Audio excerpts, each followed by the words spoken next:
नमस्कार। कश्मीर के इतिहास के इस दूसरे एपिसोड में आप सबका स्वागत है। आप जानते हैं पहले एपिसोड में हमने बात की थी कश्मीर के जन्म की कहानी की और वो मिथकीय कथा थी।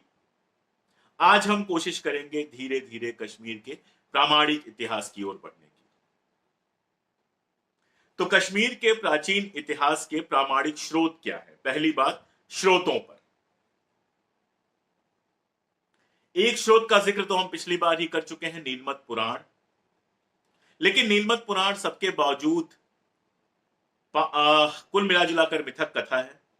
इसके अलावा माना जाता है कि उसका जो स्वरूप अब उपलब्ध है उसमें काफी छेड़छाड़ की गई है। स्टेन ने कहा है कि स्टेन का यह मानना है कि महाराजा रणबीर सिंह के समय में जब पंडित साहिब राम को इसके पुनर्प्रकाशन की जिम्मेदारी दी गई तो उन्होंने इसमें काफी छेड़छाड़ की, काफी बदलाव किए और ऐसा होता रहा है। हम जानते हैं मनुस्मृति में भी बाद में बहुत बदलाव हुए हैं और भी कई सारे ग्रंथ हम जानते हैं जो प्राचीन अनुपलब्ध ग्रंथ थे, जब उनको दोबारा से उपलब्ध कराया गया, जब प्रिंटिंग प्रेस के माध्यम से हमारे सामने आया, उसके पहले लोगों ने उसमें छेड़छाड़ की। और आप जानते हैं इतिहास में छेड़छाड़ वर्तमान के हिसाब से इतिहास के नैरेटिव सेट करने के लिए किए जाते हैं। खैर, उस पर बात अक्सर मैं करता ही रहता हूं। फिर कभी जो ज्यादा महत्वपूर्ण स्रोत है, जिसकी अक्सर बात होती है, जिसके बारे में आप लोग जानते हैं, वो है कल्हड़ द्वारा रचित राज तरंगिणी।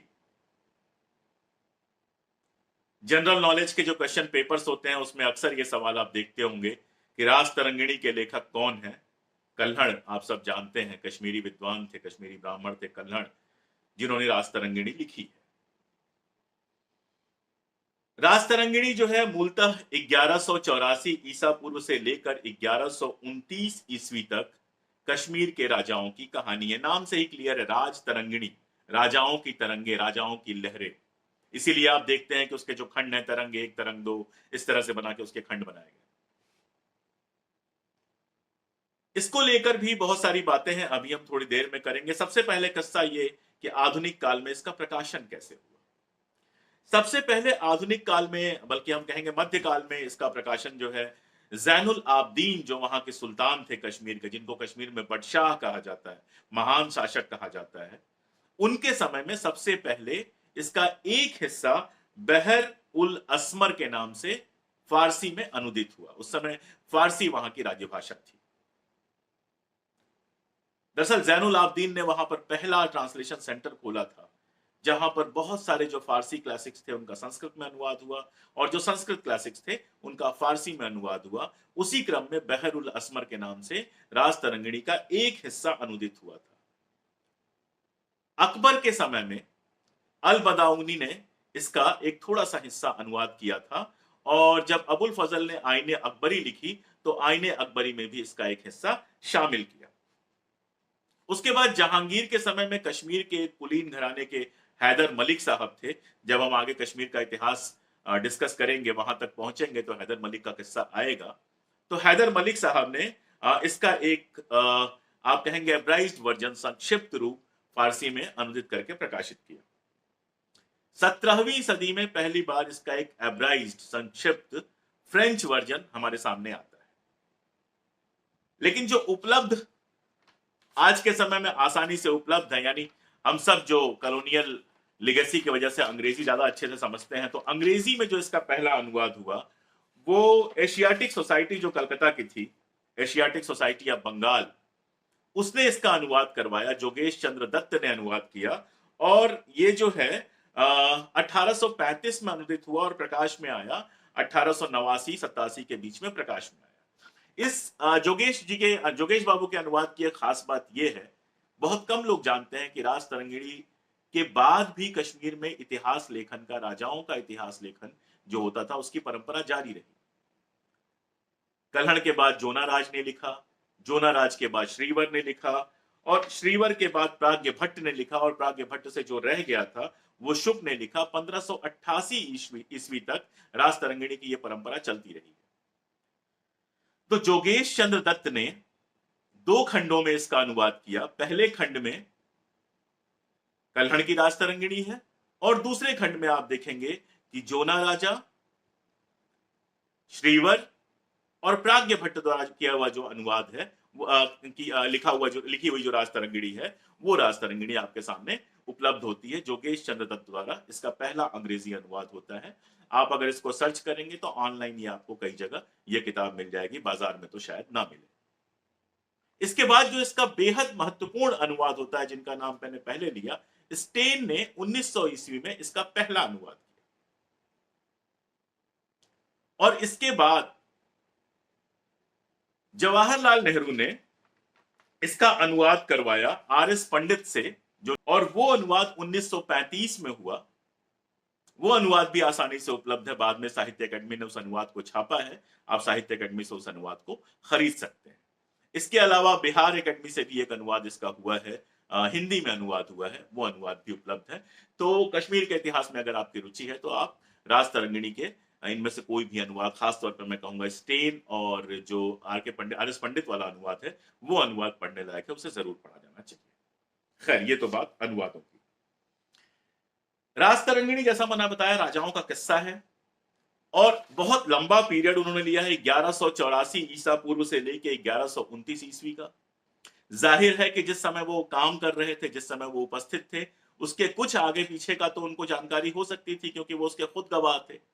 कल्हड़ के पिता, आप जानते हैं कि राज दरबार में थे, कल्हड़ खुद तो नहीं कभी राज दरबार में रहे।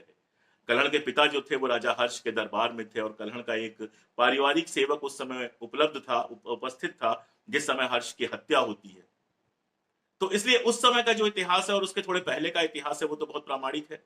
लेकिन जो एकदम शुरुआती इतिहास है, जिसमें गोनंद का उन्होंने जिक्र किया है, मैं आगे बात करूंगा, उस इतिहास को लेकर बहुत सारे इतिहासकारों ने कई सारे सवाल उठाए हैं। जैसे अगर आप देखेंगे, जो जाने माने कश्मीरी पंडित विद्वान हैं, जस्टिस जियालाल किलाम, उनकी एक किताब है हिस्ट्री ऑफ कश्मीरी पंडित्स। उस किताब में वो कहते हैं कि कारकोट वंश के बाद जो लिखा है, कारकोट वंश के बाद का जो इतिहास है कल्हड़ ने लिखा है, वो इतिहास तो बेहद प्रामाणिक माना जा सकता है, लेकिन उसके पहले के इतिहास पर शक करने के पर्याप्त कारण है। ऐसे ही एक किताब है हिंदू हिस्ट्री ऑफ कश्मीर, जिसमें विल्सन ने जिसको एडिट किया है, उसमें रमेश चंद्र दत्ता, आरसी दत्ता का एक लेख है, अ नोट ऑन कल्हंस राज तरंगिणी। उसमें उनका कहना है कि 598 ईस्वी में दुर्लभ वर्धन का जो समय था, उस समय के बाद का जो इतिहास है, उसको ही प्रामाणिक मानना चाहिए। एस.के. रे, जिनकी बहुत प्रसिद्ध किताब है early history and culture of Kashmir, वो कहते हैं कि सम्राट अशोक के काल के बाद का जो इतिहास कल्हड़ ने लिखा है, उसको ज्यादा प्रामाणिक मानना चाहिए। उसके पहले का जो इतिहास है, उसको लेके प्रामाणिकता में दिक्कत है। दरअसल राज तरंगिणी लिखते हुए खुद बड़ी आसानी से कल्हड़ ने बताया है। पहले तरंग के 16वें श्लोक में वो लिखते हैं कि परंपरा के अभाव में 52 राजा विस्मृति में खो गए, उनमें से 4 मेरे द्वारा नीलमत पुराण से तलाशे गए हैं, जो कि गोनंद और अन्य हैं। और वो खुद स्वीकार करते हैं कि इसके पहले का जो लंबा इतिहास है, उस लंबे इतिहास के बारे में उनकी जानकारी बहुत कंप्लीट नहीं थी। इसके अलावा बिल्हण और बाकी जगहों से जो उन्होंने स्रोत लिए हैं, वो स्रोत अब उपलब्ध नहीं है, तो जांच कर पाना बहुत मुश्किल है कि वो स्रोत कितने काम के हैं, कितने नहीं। और इसीलिए कई जगहों पे आप देखते हैं कि उसमें किस्से बहुत सारे आते हैं। जैसे उन्होंने एक राजा रणआदित्य की बात की है, जिनका शासनकाल 300 वर्ष का बताया है। तो जाहिर है 300 वर्ष का शासनकाल किसी मनुष्य का तो नहीं हो सकता। तो दरअसल राज तरंगिणी जो है वो राजाओं का किस्सा है, जिसमें जो गैप्स हैं, स्रोत उपलब्ध ना होने से, नॉलेज ना होने से, जो गैप्स हैं वो कई बार कल्पनाओं से भी भरे गए हैं। इसीलिए आर.एस. पंडित की किताब की जो भूमिका लिखी है जवाहरलाल नेहरू ने, उसमें उन्होंने लिखा है कि मुख्यतः यह राजाओं, राज परिवारों और कुलीन वर्ग की कहानी है, न कि आम लोगों की। जैसा कि इसके नाम राज तरंगिणी अर्थात राजाओं की तरंगे से स्पष्ट है, और इसके बावजूद यह राजाओं के कारनामों की कथा से कहीं अधिक है। यह राजनीतिक, सामाजिक तथा एक हद तक आर्थिक सूचनाओं का भी समृद्ध खजाना है। तो इसलिए राज तरंगिणी को, जैसे खालिद बशीर जैसे कुछ लोग, खालिद अहमद बशीर जिनकी किताब अभी पिछले दिनों आई थी, उनके जैसे कई लोग इसको पूरी तरह से खारिज करते हैं कि नहीं, इसमें इतिहास जैसा कुछ नहीं है, इसको तो बिल्कुल ही यूज नहीं करना चाहिए। मेरी अपनी मान्यता है कि ऐसा नहीं है। राज तरंगिणी कश्मीर के इतिहास का एक बहुत मुख्य स्रोत है, लेकिन उसको बहुत सावधानी से पढ़ा जाना चाहिए। दो कारण।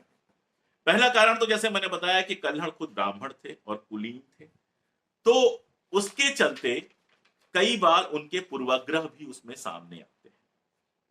आप देखते हैं कि ब्राह्मणों की जो सत्ता थी, ब्राह्मणों का जो प्राधिकार था, जब उस प्राधिकार पे डामरों ने हमला किया या फिर कायस्थों ने हमला किया, तो डामरों और कायस्थों को लेके वो बहुत आलोचक हैं। एक किस्सा मैं और सुनाऊं।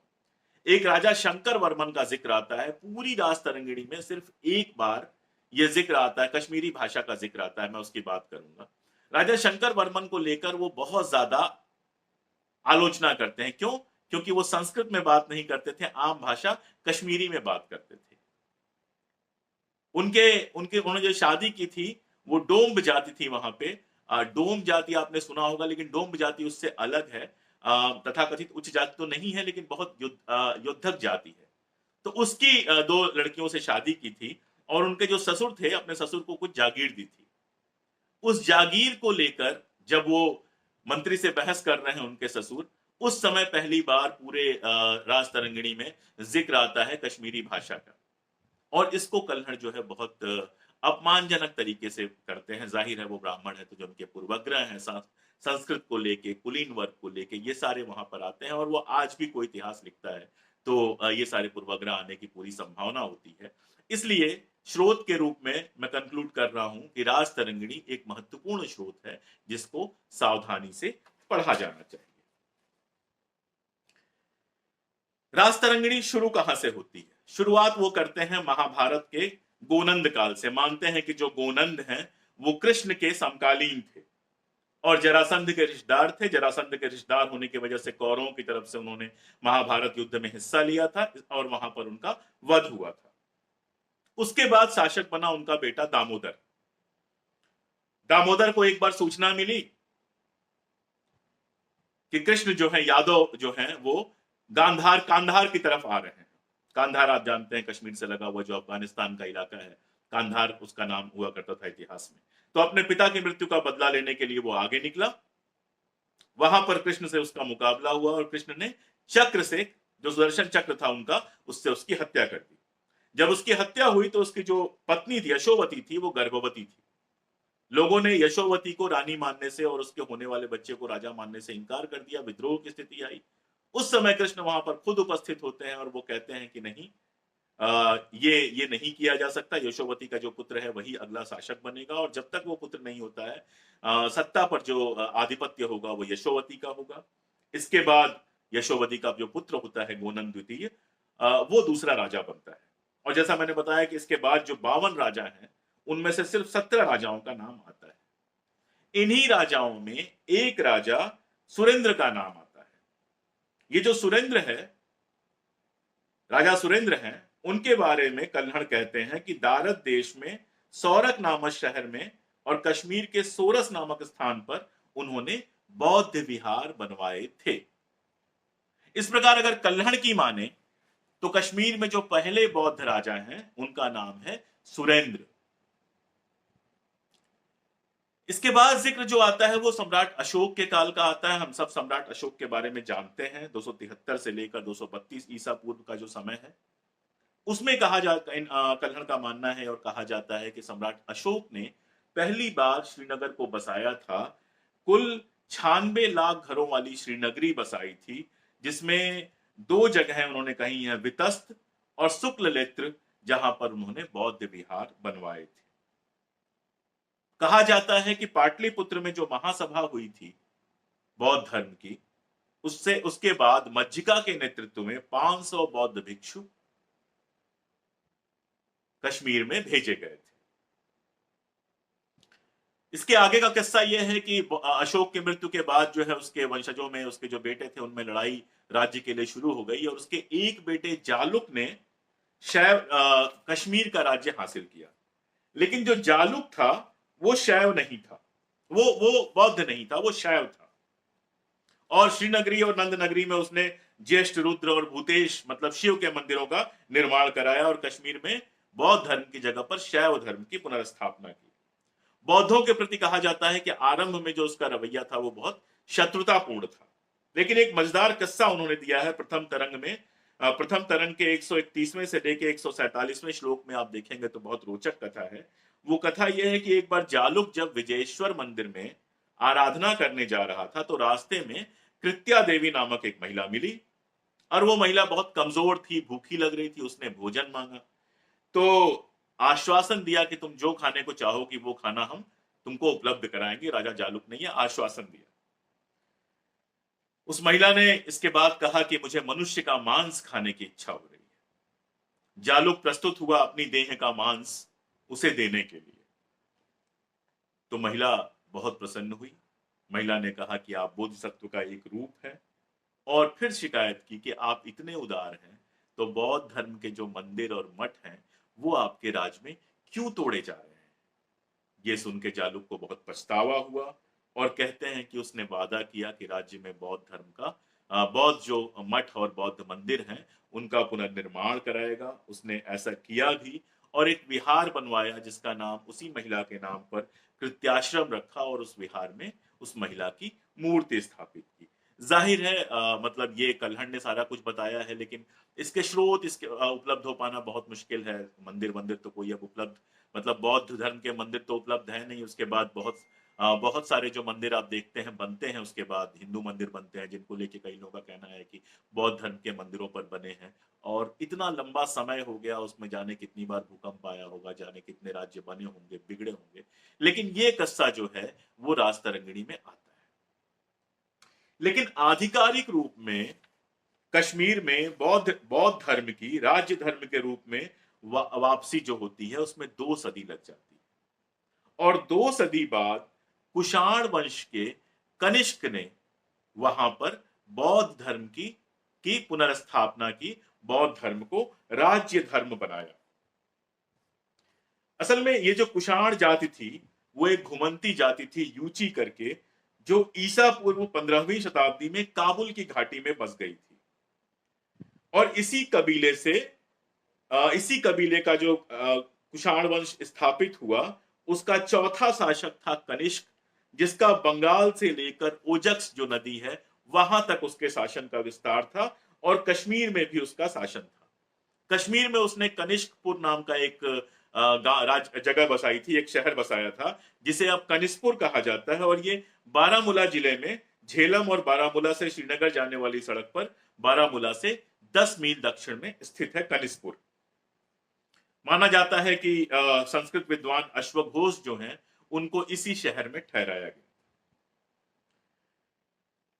कनिष्क ने जो सबसे बड़ा काम किया था वो ये था कि सर्वस्तिवाद परंपरा की चौथी जो बौद्ध महासंगीति थी उसका आयोजन किया था कश्मीर के अंदर और इसकी अध्यक्षता की थी बौद्ध विद्वान वसुमित्र ने। और माना यह जाता है कि अब तक बौद्ध धर्म के जो ग्रंथ थे वो प्राकृत भाषा में लिखे जाते थे, लेकिन कश्मीर में हुई इस महासंगीति के बाद सर्वस्तिवाद से संबंधित जो ग्रंथ थे वो संस्कृत में लिखे जाने शुरू किए। दरअसल सर्वस्तिवाद जो है वो बौद्ध धर्म के सबसे पुराने सिद्धांतों में से एक है। सब्बम अत्थि, सभी अस्तित्वमान है, इसकी बेसिक थ्योरी है। आप अगर बौद्ध धर्म के जो लोग अध्येता हैं वो इस पर ज्यादा बात कर सकते हैं। माना जाता है कि इस विचार के जो प्रणेता थे वो तिब्बती विद्वान राहुल भद्र थे, जबकि इसकी सैद्धांतिकी को सबसे पहले मथुरा के विद्वान उपगुप्त ने प्रस्तुत किया था। इसका सबसे जो प्रामाणिक ग्रंथ माना जाता है वो महाविभास शास्त्र माना जाता है जो संस्कृत में है।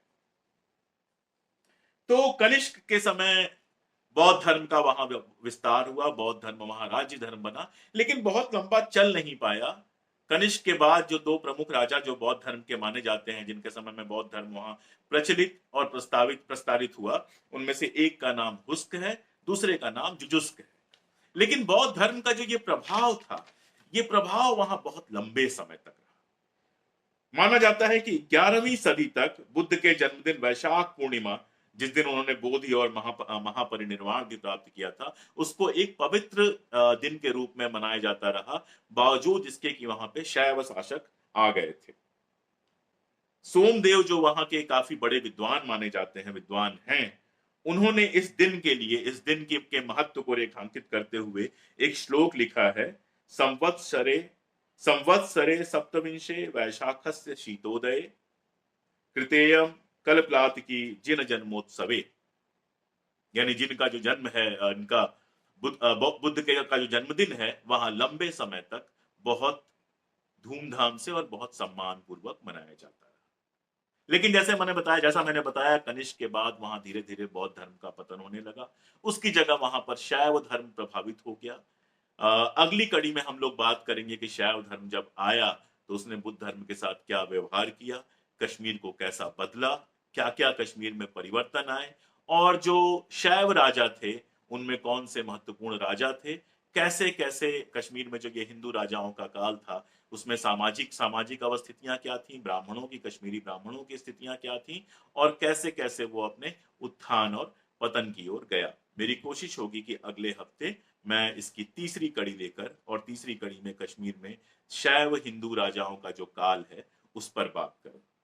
इसके अलावा अगर आपके कुछ सवाल हैं, कश्मीर के इतिहास के इस हिस्से से कुछ सवाल हैं, तो एक तो मेरी सलाह होगी कि मैंने जिन किताबों के नाम दिए हैं, जिन किताबों की तस्वीरें आपने देखी हैं, उनके लिंक भी मैं कोशिश करूंगा कि डिस्क्रिप्शन में उनके लिंक भी दे दूं। उन किताबों को पढ़ने की कोशिश कीजिए, और अगर उतनी सारी किताबें एक साथ नहीं पढ़ सकते हैं तो मेरी किताबें जो हैं कश्मीरनामा और कश्मीर और कश्मीरी पंडित, आप उनको पढ़ सकते हैं। उनमें आपको स्रोत सहित ये सारी चीजें मिल जाएंगी। और बार-बार मैं स्रोत का ज़िक्र इसलिए करता हूँ कि भाई मैं व्हाट्सएप विद्वान तो हूँ नहीं। ना ही मैं उस काल में था कि मैंने सारा कुछ अपनी आँखों से देखा, ऐसा तो कोई आज के समय में हो नहीं सकता। तो उस समय के इतिहास को जानने के लिए सिर्फ़ और सिर्फ़ एक ही तरीका है कि उस समय जो ग्रंथ लिखे गए हैं या उस समय पर रिसर्च करके जो ग्रंथ लिखे गए हैं, उन ग्रंथों के सोर्स का इस्तेमाल किया जाए, वही इतिहास प्रामाणिक इतिहास होगा।